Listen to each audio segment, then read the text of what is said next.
భారత మహిళా క్రికెటర్ శ్రీచరణి మాజీ captain Mithali Raj AP CM camp కార్యాలయంలో ముఖ్యమంత్రి చంద్రబాబు కలిశారు. వీరికి మంత్రి నారా లోకేష్ ఘన స్వాగతం పలికారు.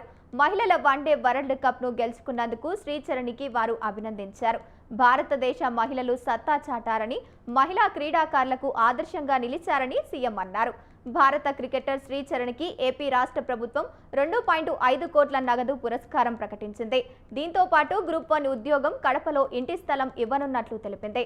మహిళా వన్డే వరల్డ్ కప్ లో విశ్వ విజేతగా నిలిచిన టీమిండియా జట్టుకు శ్రీచరణి ప్రాతినిధ్యం వహించింది.